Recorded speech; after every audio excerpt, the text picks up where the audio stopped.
Let's see, oh well, sorry, day 1 match 3, game 1, we'll be having Clerk, NAIAD. We're gonna lock Middle Cipher first and go look for Disa right now. Disa being Professor, I don't know about in a perfect world, yes, Professor gets countered by NAIAD because of tie kiting, but also at the same time, Professor running out into open areas and then you kind of have to like bait the scales coming out, 8 seconds rotate towards the next containment area. It's kind of like a seer, if you know what I mean. It really is kind of like a seer. And there's also an entomologist coming in, so that's going to be the second harpoon wasted. Third harpoon, yeah, it's 45 seconds into the game, but if Disa really wants it, you can just put down that pallet and then YOLO hollow it on. He still has a shell shock on him right now as well, but regards to that scale, 45% moisture, flywheel ready to go and all, probably putting down that pallet wouldn't be a bad idea. But for Chiyu, that's a nice bait. Preferably, I would just throw the harpoon out right here. I would just throw the harpoon out. I wouldn't even bother. I genuinely wouldn't even bother, but we're gonna get a normal hit, and a little bit unfortunate, but I feel like we could still blink that one down. Moisture is going to go down pretty darn fast right here, but also at the same time, Blink will probably be forced to use anyway, so it was a good try trying to save Blink, and it's currently 90 seconds into the game. NAIAD having quite a bit of an upper hand right here, but Anti-Current is still a problem. Anti-Current and Forward, both of them are a problem. No, there's no forward. Sorry, that's a Mercy. Oh my god, the Kamati Moonskin got me confused a little bit right there. My bad. I thought that was forwards skin right there because of the helmet. But anyways, that's going to be an elbow pad in with a no damage rescue. A little bit unfortunate, but you're going to have to hit the mercenary right here, allowing the professor to leave. It's not that he wants to do so, it's that if you don't hit the mercenary, he just come in with the next rescue immediately. That's a miss harpoons. No, that's a miss staff, surprisingly. Trying to look for the anti-current right here. That's another immediate hit. If Chia wants, I would probably throw the harpoon. Yeah, I would probably throw the harpoon up here so then you can lock both upstairs and downstairs, just so if Professor ever wants to come up, he'll be forced to use that flywheel at least. But now, seeing that the anti-current is still nearby, right? Anti-current giving him much assist is great, right? Giving as much assist as possible is great and all, but oh, we landed that and we immediately popped it down. Very nicely done by Chia right here. With 2 full ciphers remaining, anti-current currently being on half health. For survivors right now, they most likely will be forced to sell. So what conundrum do we have? If we didn't hit Merc will definitely come in to rescue for the second time, but since we did, that's great and all. And also an extra head on towards the anti-current, this simply just means that we're currently at max presence, and even if Merc comes in, it's going to be very risky right now. Mercenary is pretty far off, but he still does have 2 elbow pads if he wants to come in immediately. We do have the entomologist wanted order to look at whether she's healing or not with a crouching animation, but Sington probably won't be able to do much here. Even if he elbow pads in, it wouldn't be enough. But sadly, the last 2 left on the field that's chaseable are the ones that are unchaseable. You have an anti-current and of course an entomologist. Probably entomologist would be the better chase here. You'll just be forced to use 2 of your basic hits to get rid of the bees. But antiquarian on the other hand is a little bit more different, because this is now a 7-second disarm. 7-second disarm. You could say it's 6 seconds, but then like there's 0. Apparently there's such thing as 0 seconds, so that's just kind of a NetEase thing. Lol. But anyways, back to this we go. Playing mind games here as much as possible. If we dash through here, it'll be great and all, but we didn't step on the moisture there. Chia should have stepped on the moisture right there, just so he can use his own body to like gain 50% moisture, and then like the harpoon another 50% moisture. But not being able to get that is a little bit unfortunate. Flipping down right there immediately, very nicely done by Yingling, but last 2 cipher machine is already low. One at 85%, the other one at 47% right now. He seems like he'll be forced out here immediately, but 2 of the survivors both have, let's say, 1 item left. It's Ento 1 hit down, and then a that's a hit. That's a hit, alright. 4 seconds left until the next harpoon is ready. Most likely should be able to dash this one down. Chia here wants to try lock the areas as much as possible, but since the moisture is going down from T side, probably going on the outer side would be a little bit better. But who is this? This is an entomologist. So regardless of what you do right here, It will still be a normal down, thankfully. Now the Mercenary currently being at half health is an issue, but he has brought an elbow pad in. He has brought an extra elbow pad in. We see it from his item box right there. It's 2-on-1 elbow pads, currently spamming it to get it through. But of course, Hydra here wants to be like YMM. This reminds me of YMM's game, in which he basically found Sintel and then basically moisture burst him down. But it's going to be a little bit difficult now, isn't it? It's going to be quite difficult now.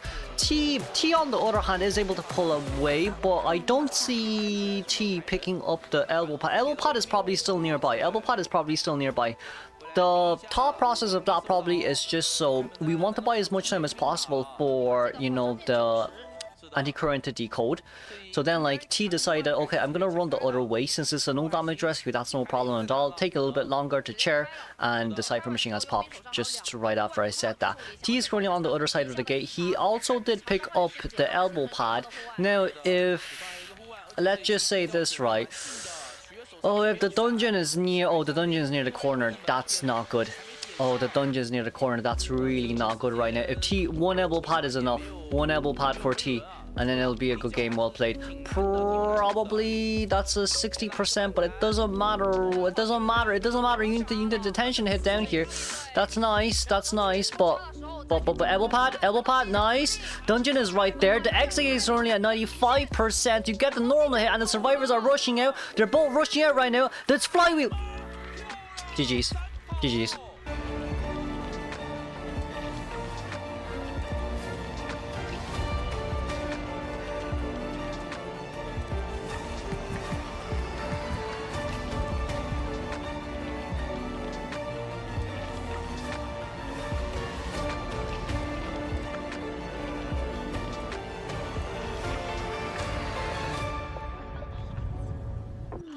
Let's see, we're gonna have Diba coming out as Monokuma. Gonna go for the Antiquarian first.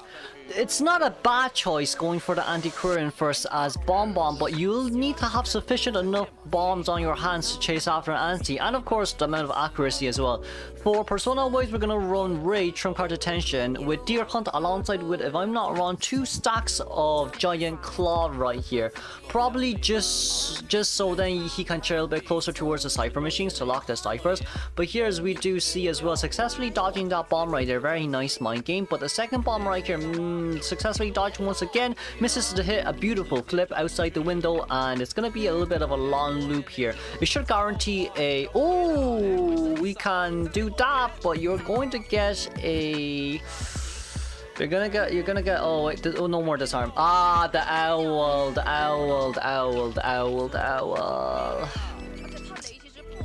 owl is really bad right there. If that owl came in clutch, it would have been better, but there's a huge chance for Debo here just to blink out. Debo doesn't have to worry, right? He has 3 bombs on his hands. He can blink out and then just throw red carpet on the ground.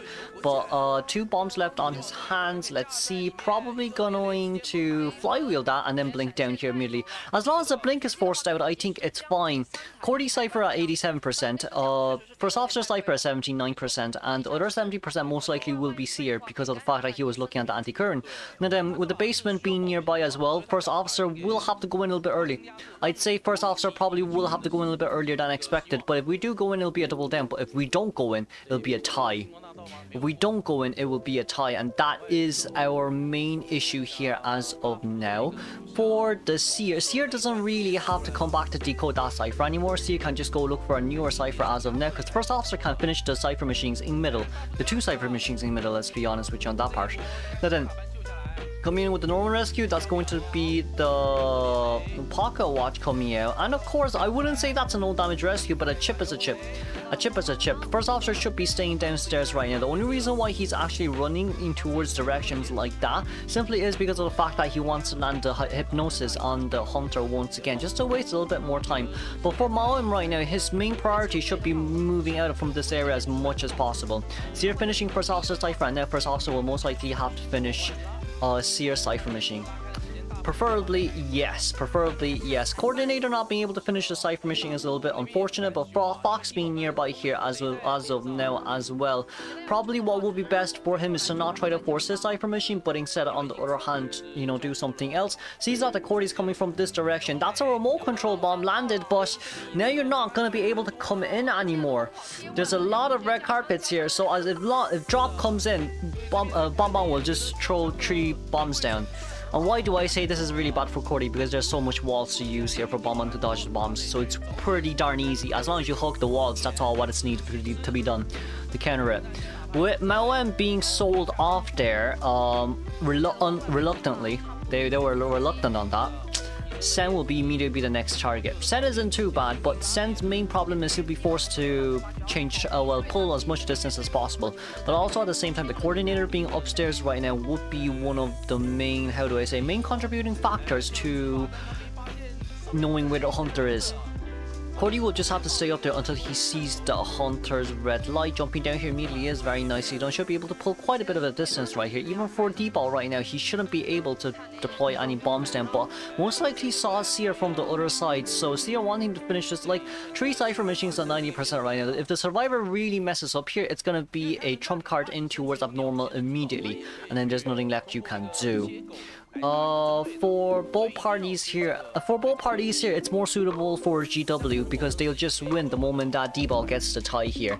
And getting the tie isn't hard. You can just save the blink for endgame, really. Just save the blink for endgame. I genuinely don't even think that Seer has that much owls, because Seer was putting quite a bit of a distance. We saw on the bottom left-hand side as well that there was 10% owl regen time right there. But also Sen moving back and forth just to prevent the double back. And we see as well from the Survivor side, popping the Cypher. I say popping the Cypher there is a little bit unfortunate. Why? Because well, you might as well farm a little bit more owls, I guess. But in situations like these in which we're still putting distance right now, Sen having no owls, Cordy may have a gun. There's still a chance for a 3-man escape. But the blink came in clutch. The blink did come in quite clutch. Even if the blink didn't come in clutch, there's excitement. So, yeah. Yeah, they won't be coming to rescue anymore because it'll be too risky. It's better to lose 2 points than losing 4. But let's congratulate GW for winning round 1. Moving on.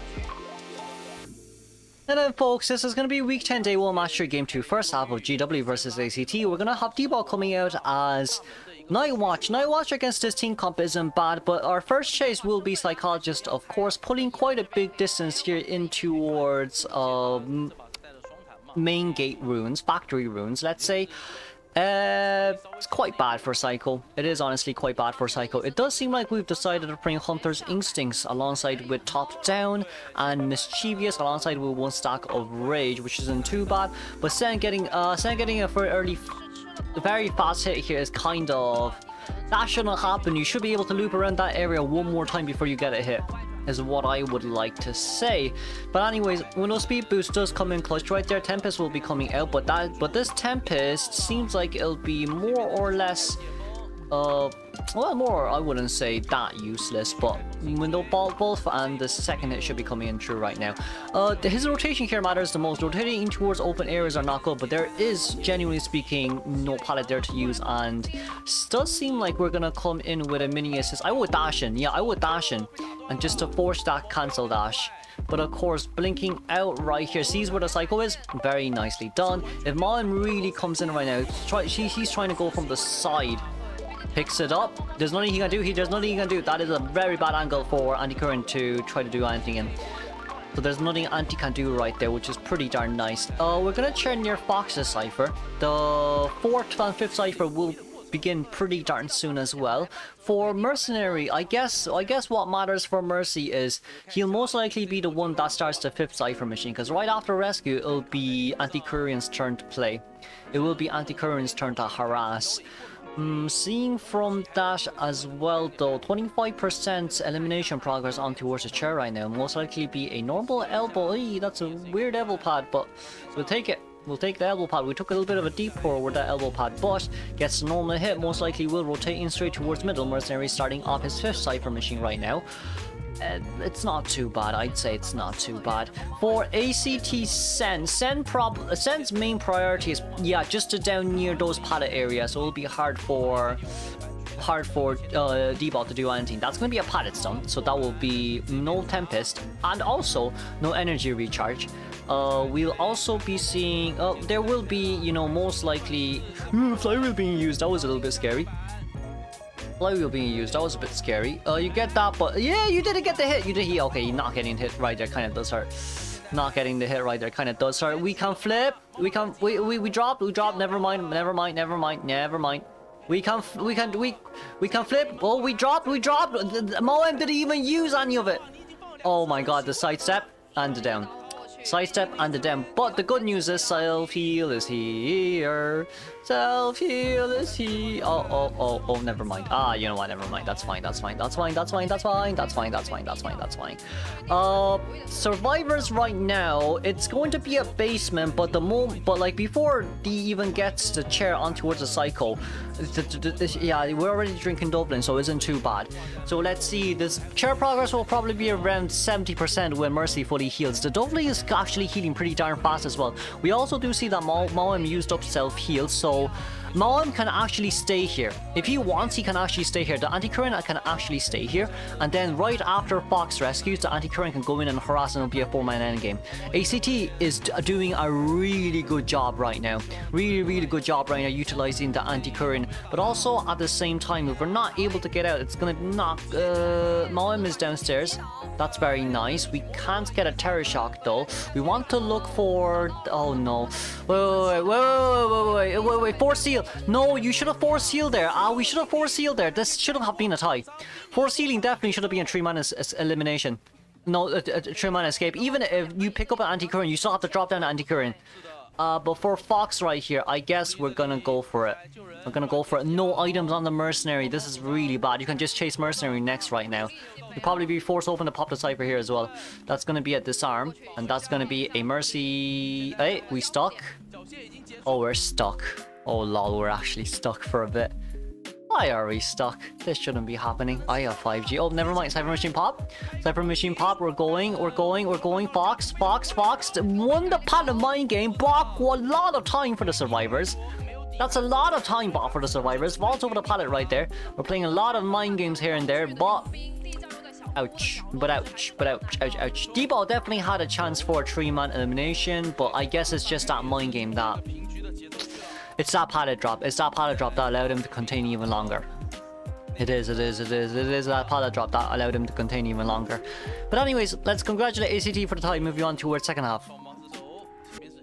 Okay, second half we go. We're gonna have Clerk. Clerk coming out is more of a surprise to me than ever. I wouldn't really play Clerk if I want to win. Not against this type of team comp anyways, in which everyone kind of just contains you for a really long time, to be fair as well. But it does seem like it's gonna be the oh, that is a very long window though. That is a very long window scroll though, which is a little bit annoying. For Chia right here, that window is probably like 5 seconds long. So it's really good for Clerk, for someone who has fast movement speed. Well, walking speed, let's say. She does have a cane to assist her with the walking, so that does kind of make sense, doesn't it? Lol. Anyways, Yingling, second slow music box will be deployed down. That slow music box will be, let's say, forced to use. You'll be forced to break that. You will be forced to break that, sadly. And of course, we got a recording there as well. 1 minute into the game, no hit on towards survivors just yet. This is why I don't like Clerk. Clerking rank matches is great. Clerking these type of things are not great. We've also seen as well GW playing against a Clerk, playing against Annie's Clerk. That is scary. 4-man endgame. That is scary, the amount of body blocks they're able to pull off. But of course, Yingling's second slow music box right here. Each music box is just buying 20 seconds. Each music box really is just buying 20 seconds. And also we're bringing Windows speed boost, knee-jerk reflex on towards the female dancer as well. Since there is no 2-story setting, I guess there's really no point in a flywheel female dancer in a map like this. But will we blink open the first hit, I wonder? Or will we be doing something else? Right now for the survivors, we're still mind gaming, but it does seem like the female dancer has quite a bit of an upper hand. Right now misses the normal hit right there, but probably still gonna play the mind games a little bit. The thing is, you have to focus so much on mind games as Clerk. It kind of is a little bit annoying as well. We're still trying to hit over the pallet, but it does seem like Clerk got the upper hand right there. But seeing the Cypher Machine progress right now, by the time that the survivor has been chaired, it'll be half a Cypher remaining. It should be around half a Cypher remaining. 5th Cypher should be starting soon. Patient also most likely should be leaving this Cypher soon as well, because First Officer is pretty darn far away. First Officer is pretty darn far away. We did get a lock on Barmaid though, so that's a whole different story. Barmaid Cypher really isn't invalid right now. And for FO can come in and finish, no, never mind, FO's not going to decode it. FO's going to finish his own Cypher, and then Patient's going to come in. They have 2 tides right here. But with this type of game, it seems like it's going to be a 3-man endgame. You have 2 survivors decoding, you don't have enough scrolls on your hands, and the First Officer Cypher is the last Cypher. You can also have the Patient body blocking if you really want to. The moment that he inspects is the moment that the Patient comes in. But it seems like Patient is in now, so we'll just be able to decode a little bit faster from both Barmaid and Patient and First Officer's side. Patient not dropping down the pallet, bit unfortunate. Patient wanting the body block, fair play. Locks the First Officer Cypher, and we're not getting anything right now. We are really not getting anything right now. We're gonna break that pallet right there. Patient using a hook to come in, trying to body block a little bit more. The mind game here hurts the most, because like even if you get the hit right there, Yingling can just pull such a huge distance right now. The female dancer putting distance right after that hit, and see who's near a window to take the window speed boost right now. Who doesn't have scrolls on their hands right now? It's the Clerk. Clerk has full disadvantage here. Even if that's 5, oh, that 5 second actually was surprising. But guess who finished the Cypher? But anyways, guess who finished the Cypher? Barmaid. Barmaid Cypher is done. And guess who's up? Patient. Patient can use self-heal here. Patient definitely can use self-heal here. They can't slug, he cannot slug Patient for endgame, because if you do slug Patient, it's not going to be good for any of them. That Cypher Machine currently being at 90%. Speed boost coming from Barmaid's side. Makes sense. No, pallets! The pallets in. Okay, the pallets in. Yeah, I looked at the wrong Cypher as well. Guess who's going to be near the... Oh no, you know what? Two of them can be decoding that Cypher Machine. I don't think that Cypher Machine will be locked as well, which is quite funny. We get a hit there. Oh, the Cypher Machine is locked. Oh, it's locked.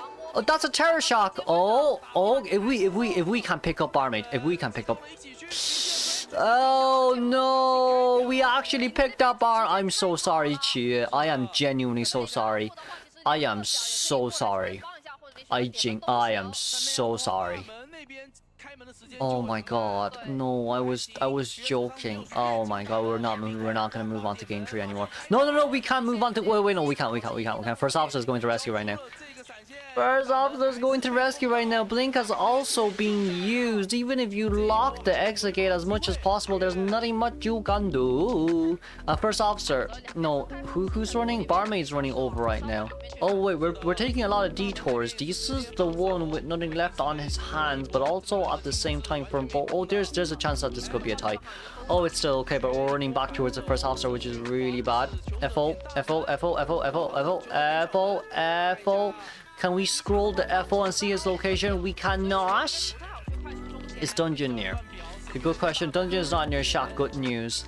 But there's 2 watches. Dungeon's in the middle. Oh no. Oh no. Oh no. Oh no. Oh no. We vaulted over that window, but FO was right there. Did we lock? We didn't lock it. Oh no. Did we lock it? I don't know if we locked it. Oh no, we locked it. But 15 seconds until the next scroll, and Iqbal is only 9 seconds. It's 9 seconds is enough for that. Okay, wow. Can this? No, there's a watch. Just use the watch. Oh no. Oh no, I'm so sorry.